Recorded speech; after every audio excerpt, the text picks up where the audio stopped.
Merhaba arkadaşlar, örgü kanalıma hoş geldiniz. Bebeklerimiz için kolay ve güzel tığ işi şapka yaptım. Bugün bu şapka anlatımını sizlerle paylaşmak istiyorum. Bebeğin başında duruşunu görün istedim. Bakın arkadaşlar, bebek başında bu şekilde görünüyor şapka. Bu manken bebeğin başölçüsü 3 aylık bebek başölçüsünde. Ben bugün şapka anlatımını 3-6 ay arası bebek için yaptım. Bakın çok güzel oldu. Buradan bağlamalı yaptım. Bakın kullanışlı bir şapka modeli. Şapka örgüsüne buradan sihirli halka içine trabzan yaparak başlıyoruz. Yapacak olduğunuz çocuğun büyüklüğüne göre bu arttırmaları yapıyoruz. Dediğim gibi ben bugün 3-6 ay arası bebek başölçüsüne göre yaptım. Siz bu arttırmaları daha fazla veya daha az yaparak küçük ve büyük yapabilirsiniz. Nasıl büyük, nasıl küçük yapılacağını videonun içinde anlatıyorum. Bu şapkayı ben bu hırka için yaptım arkadaşlar. Hırkayla birlikte kullanmak için bakın bu şekilde. Bu hırka anlatımını yaptım. YouTube kanalıma yükledim. Bu hırkanın olduğu YouTube linkini izlediğiniz bu videonun açıklama bölümüne ekliyorum. Siz o link üzerine tıklarsanız bunun gibi güzel bir hırka yapabilirsiniz. Biz bugün bu kolay ve güzel tığ işi şapka örgüsünü yapacağız arkadaşlar. Bu şapka örgüsünde iplik olarak beyaz renkli yapmayı tercih ettim. Siz tercihinize göre her marka iplik ve renkleri kullanarak bu şapka örgüsünü yapabilirsiniz.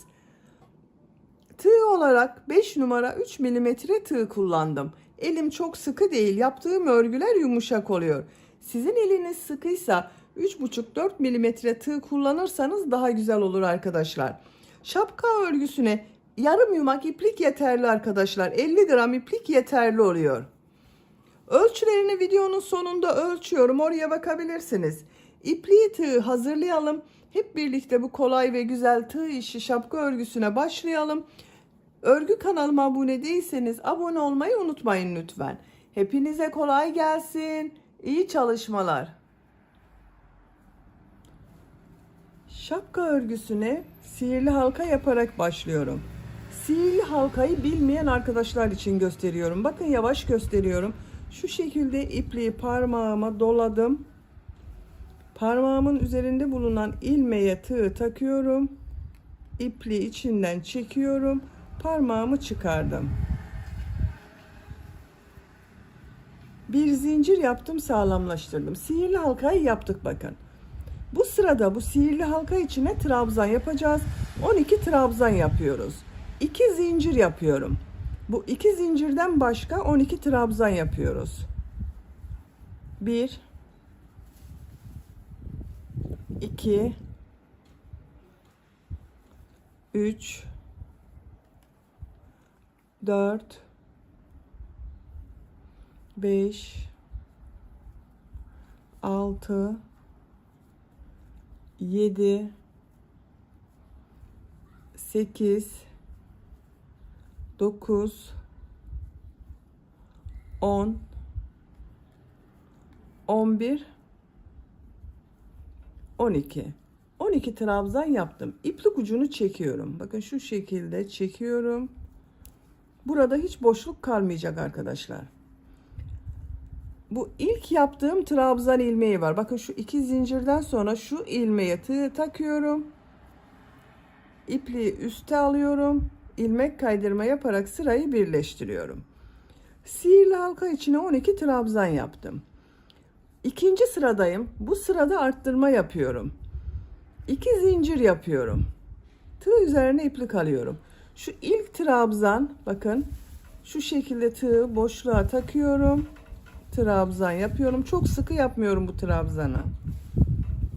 İkinci ilmeğe bir üzerine trabzan yapacağız. Bir de boşluktan alarak trabzan yapacağız. Bakın ilmeğe bir trabzan yapıyorum. Şu şekilde aynı ilmeğe bir de trabzanı boşluktan alarak yapıyorum. Bir trabzan üzerine 2 trabzan yapmış olduk. Bakın şu şekilde ilmek üzerine bir trabzan yapıyorum. Aynı ilmeğin trabzanı boşluktan alarak trabzan yapıyorum. Her trabzan üzerine 2 trabzan yapmış oluyoruz arkadaşlar.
Boşluktan alıyorum. Bakın son trabzanı bitirdim. Boşluktan alarak yaptığımız trabzanları sayıyorum. Bakın daha kabarık görüntüleri var arkadaşlar. 1, 2, 3, 4, 5, 6, 7, 8, 9, 10, 11, 12 bakın kabarık görünen boşluktan aldığım trabzan var. Şu ilk ilmek ile ilmek kaydırma yaparak sırayı birleştiriyorum. Bakın sıra başında yaptığım 2 zincir tek trabzan oldu bu sırada. Üçüncü sıradayım. Üçüncü sırada yine bu bakın bir trabzan üzerine bir trabzan yapacağız. Boşluktan alarak yaptığım bu trabzanlar üzerine hem ilmek üzerine trabzan yapacağız hem de yine boşluktan alarak trabzan yapacağız. 2 zincir yapıyorum. İlk trabzan bakın bu 2 zincir bir trabzan oluyor. Şu trabzanı boşluktan alıyorum, trabzan yapıyorum. Trabzan üzerine trabzan yapıyorum. Bakın boşluktan alarak yaptığım trabzana geldim. İlmeğe bir trabzan yapıyorum. Aynı trabzanı boşluktan alarak trabzan yapıyorum. Trabzan yapıyorum. Bakın bu ilmeğe trabzan yapıyorum. Aynı trabzanı bir de boşluktan alarak yapıyorum. Arada 2 düz trabzan yapmış oluyoruz. Bakın kabarık görünen trabzanlardan sonra. 2 trabzan yapıyorum. Aynı trabzan boşluktan alıyorum, trabzan yapıyorum.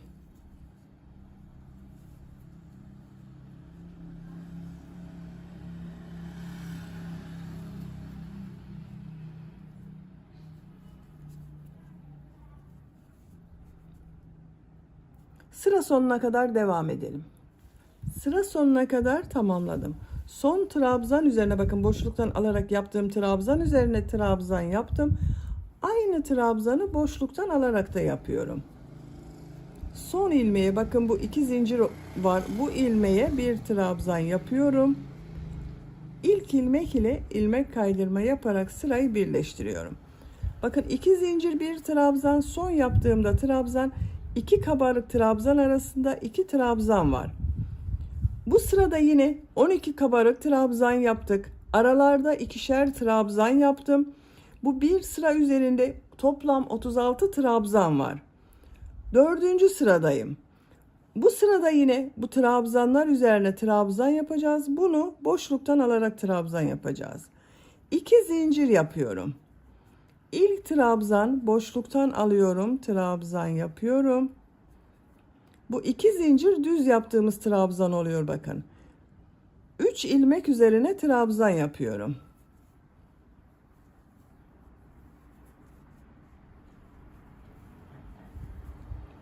Bakın bu son yaptığım trabzanı tekrar boşluktan alarak trabzan yapıyorum.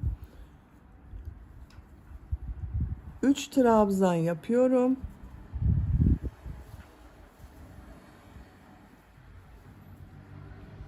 Bu son yaptığım trabzanı bakın boşluktan alarak trabzan yapıyorum. Bu hep bu şekilde devam ediyor arkadaşlar. Bakın boşluktan aldığımız devam ediyor. Arada 3 trabzan yapıyoruz bakın bu sırada. Sıra sonuna kadar devam edelim. Sıra sonuna kadar tamamladım. Son trabzan bakın boşluktan aldım, trabzan yaptım. Burada 2 ilmek var. Bu 2 ilmek üzerine trabzan yapıyorum. Şu ilmek ile ilmek kaydırma yaparak birleştiriyorum. Bakın burada da 1 2 3 trabzan oldu arkadaşlar. Bakın yine 12 kabarık trabzan yaptık. Arada 3'er trabzan yaptık.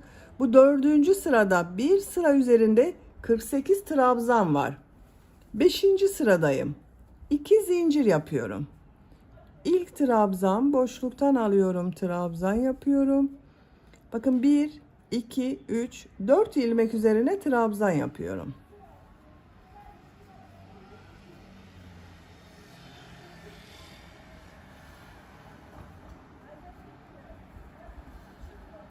Bu 4. yaptığım trabzanı bakın boşluktan alıyorum, trabzan yapıyorum. Bu sırada bakın arada 1 2 3 4 trabzan oldu. 4 trabzan yapıyorum.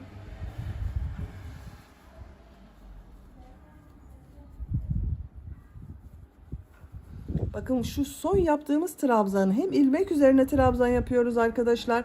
Hem boşluktan alarak yapıyoruz. Bu ilmek üzerine yaptığımız trabzan arttırma oluyor. Şu şekilde bakın. Sıra sonuna kadar devam edelim. Sıra sonuna kadar yaptım. Son trabzan bakın boşluktan aldım, trabzan yaptım. Burada 1 2 3 ilmek var. 3 ilmek üzerine trabzan yapıyorum.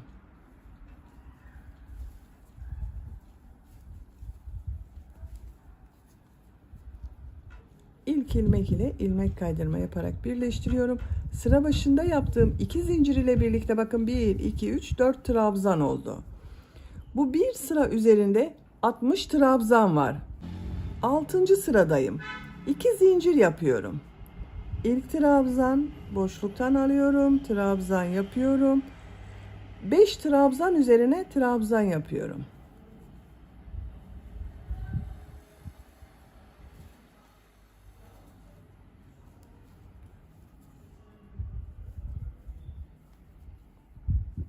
Aynı trabzan boşluktan alıyorum, trabzan yapıyorum. 5 trabzan yapıyorum.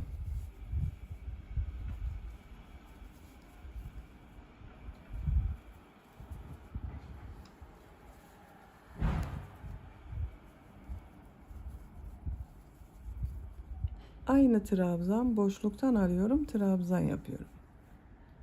Sıra sonuna kadar devam edelim. Sıra sonuna kadar tamamladım. Boşluktan alarak yaptığım trabzandan sonra bakın 1 2 3 4 trabzan yaptım. İlk ilmek ile ilmek kaydırma yaparak birleştiriyorum. Şu 2 zincir ile birlikte 5 trabzan oldu. Bu sırada bakın bu boşluktan alarak yaptığımız trabzanlar arasına 5 trabzan yaptım.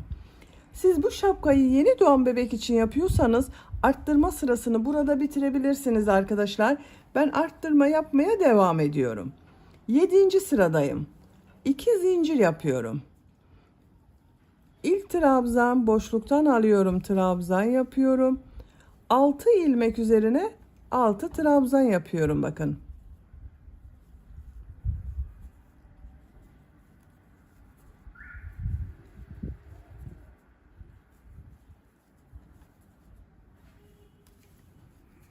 Altı trabzan yaptım. Son yaptığım trabzanı boşluktan alıp trabzan yapıyorum.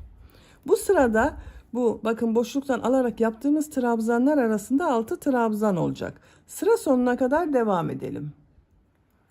Sıra sonuna kadar tamamladım. 5 trabzan yaptım. İlk ilmek ile ilmek kaydırma yaparak birleştiriyorum. 2 zincir ile birlikte 6 trabzan oldu. Arttırmaları ben burada bitiriyorum arkadaşlar. Bakın 7 sıra yaptım. Birinci sırada 12 trabzan yaptım. İkinci sırada arttırma yaptım. Üçüncü sırada arttırma yaptım. Dördüncü, beşinci ve 6, 7. sırada arttırma yaptım. 3 aylık bebek için 7. sırada arttırmaları bitirdim. Siz bu şapkayı 6 aylık bebek için yapıyorsanız bir sıra daha arttırma sırası yapabilirsiniz. Boşluktan alarak yaptığımız trabzanlar arasında 7 trabzan yapılacak arkadaşlar. Bu şekilde daha büyük de yapabilirsiniz. Bu yaptığım son sıra üzerinde 84 trabzan var. 3 aylık bebek için yapıyorum. Bu 84 trabzan yeterli. 8. sırada her ilmek üzerine trabzan yapıyorum. Artık arttırma yapmıyorum. 2 zincir yapıyorum. Bakın, ilmek üzerine trabzan yapıyorum. Diğer ilmeklere trabzan yapıyorum.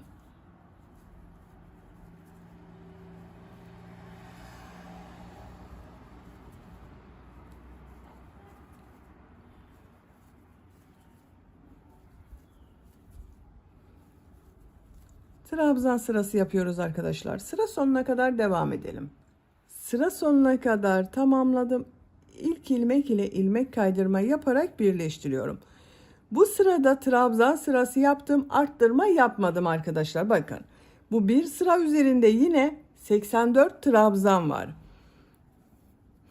Yine trabzan sırası yapıyoruz. Bir zincir yapıyoruz. Bu sırada trabzan yapacağız. Burada bakın, bebeğin boynuna gelecek olan yeri boş bırakacağız. Buraya kadar trabzan yapacağız. İlk ilmek üzerine trabzan yapıyorum. Bakın, ilk trabzan yaptım. Diğer ilmeklere trabzan yaparak devam ediyorum.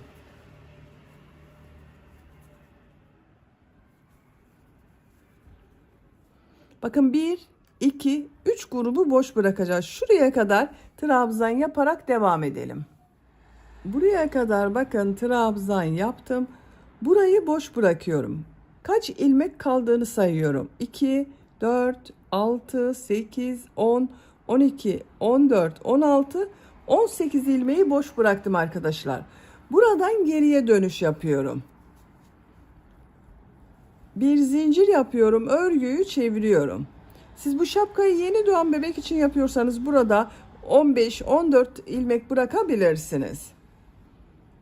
Aynı ilmek üzerine trabzan yapıyorum. Her ilmek üzerine trabzan yapıyorum arkadaşlar.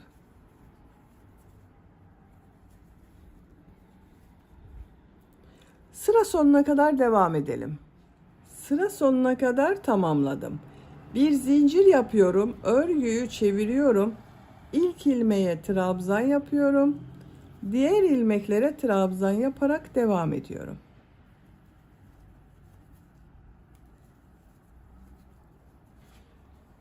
Bakın arkadaşlar, şapkanın örgüsü bu şekilde görünüyor. Trabzanlar yaparak yapacak olduğunuz çocuğun büyüklüğüne göre şapkanın örgüsüne devam edelim. 8 trabzan sırası yaptım. 1, 2, 3, 4, 5, 6, 7, 8. Ben bugün bu şapkayı 3 aylık bebek için yapıyorum. 8 sıra yaptım. Yeterli arkadaşlar. Siz yeni doğan bebek için yapıyorsanız bunu 6-7 sıra yapmanız yeterli olacaktır. 6 aylık bebek için yapıyorsanız bir sıra fazla 9 sıra yapabilirsiniz. 1 yaş çocuk için de 10-11 sıra yaparsanız bu ölçü iyi denk gelir. Şimdi uç bölümde fırfır yapacağız. Fırfırları yapmadan önce bir sıra sık iğne sırası yapıyorum.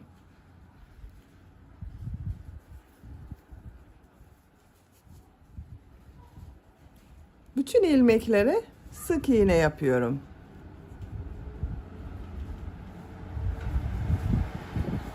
Sıra sonuna kadar devam edelim. Sıra sonuna kadar sık iğne yaparak tamamladım. İpliği kestim. Şimdi fırfır bölümünü yapacağız. Fırfır bölümünü düz taraftan yapacağız arkadaşlar. Buradan başlayacağız.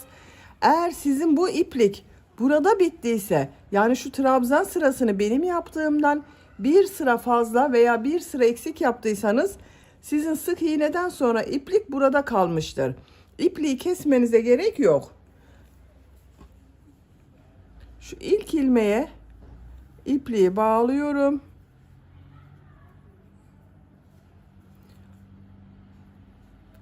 İlmek yaptım. İlk ilmeğe sık iğne yapıyorum.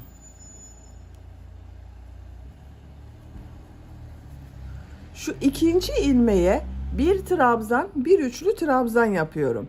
Tığ üzerine bir defa iplik doluyorum. Trabzan yapıyorum. Tığ üzerine 2 defa iplik doluyorum. Aynı ilmeğe üçlü trabzan yapıyorum.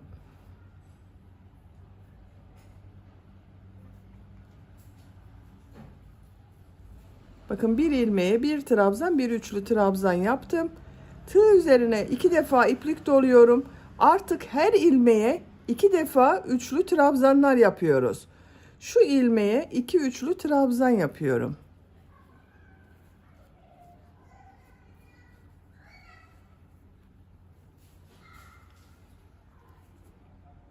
İki üçlü trabzan yapıyorum. Bakın 3 defa da çıkarıyorum trabzanı.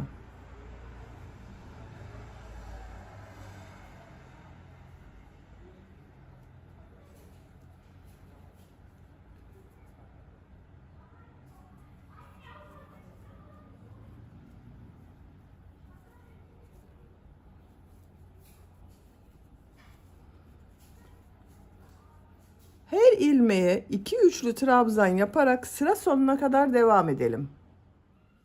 Sıra sonuna kadar tamamladım. Sıra sonunda 2 ilmek kaldı bakın. Sıra başında ilk ilmeğe sık iğne yaptım. İkinci ilmeğe bir trabzan, bir üçlü trabzan yaptım. Burada da aynı yapacağız arkadaşlar. Tığ üzerine 2 defa iplik doluyorum. Şu ilmeğe bir üçlü trabzan, bir trabzan yapıyorum.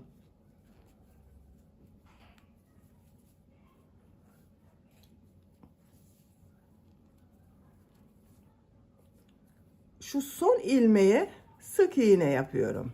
Bakın burada eğik bir görüntü elde ettik. Sıra başında da aynı oldu bakın. Yuvarlak bir görüntü oluştu. Fırfır bölümünü bitirdim. Bakın bu şekilde oldu. Çok güzel oldu arkadaşlar.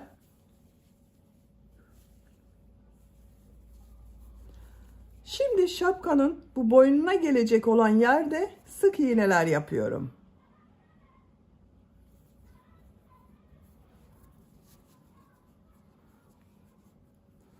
Bir sık iğne yapıyorum. Bakın ilmeklere sık iğne yapıyorum.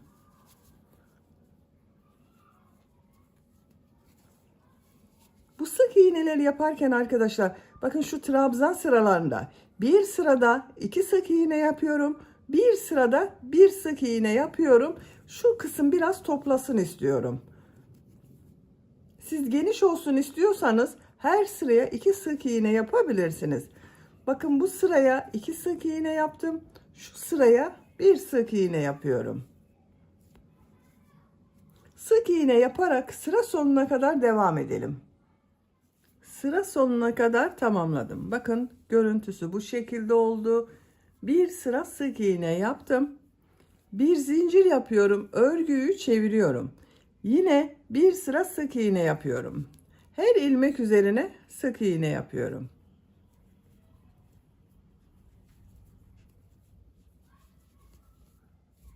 Sıra sonuna kadar devam edelim.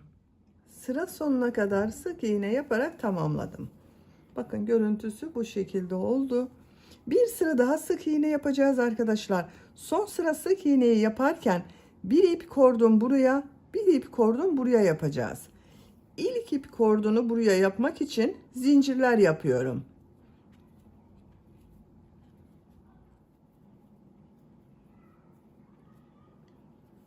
...65 zincir yaptım. Bu 65 zincirin kaç santimetre olduğunu ölçüyorum. 26 santimetre zincir uzunluğu var. Ben 26 santimetre için 65 zincir yaptım arkadaşlar. Sizin elinizin sıklığına göre bu zincir sayısı sizin daha fazla veya daha az olabilir. Bu şekilde ip kordon yaptım bakın. Şimdi bunun üzerine sık iğne yapacağız. Bu zincir uzunluğu biraz kısalacak. Şu ilk ilmeği atlıyorum. Sık iğne yapıyorum. Zincirler üzerine bir sıra sık iğne yapıyorum.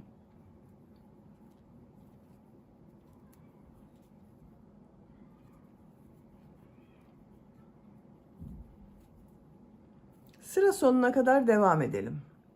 Sıra sonuna kadar sık iğne yaptım. Kordon bakın bu şekilde oldu. Bu boyun çevresinde sık iğne yaparak devam ediyorum.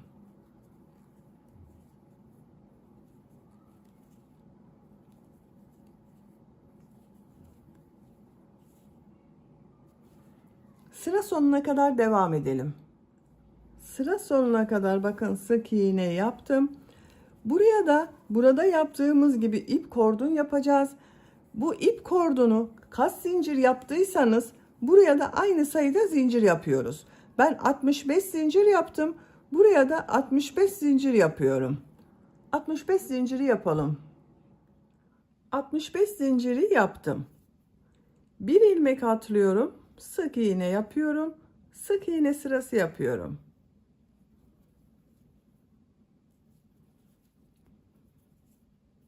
Sıra sonuna kadar devam edelim. Sıra sonuna kadar tamamladım. Son yaptığım sık iğneyi bakın şu boyun çevresinde sık iğneler yaptım. İkinci sıra bakın şu ilk yaptığım sıra. Buradan ikinci bakın ikinci sıraya ilmek kaydırma yaparak birleştiriyorum. Birleştirme yaptığım yerin görüntüsü bu şekilde. İpliği kesiyorum.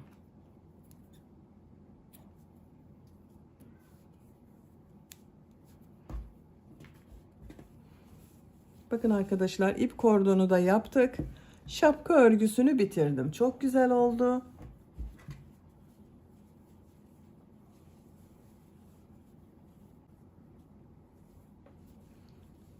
Şapkanın bebek başında nasıl göründüğüne bakalım.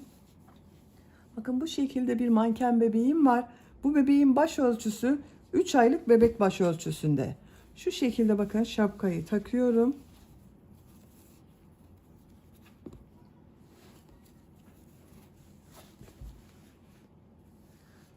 Başta görüntüsü bu şekilde arkadaşlar. Çok güzel oldu bakın.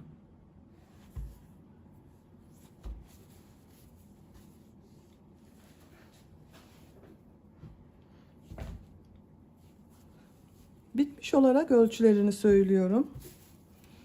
Başlangıçtan bitmiş olarak yüksekliğini ölçüyorum. 17 santimetre fırfırlı uca kadar arkadaşlar.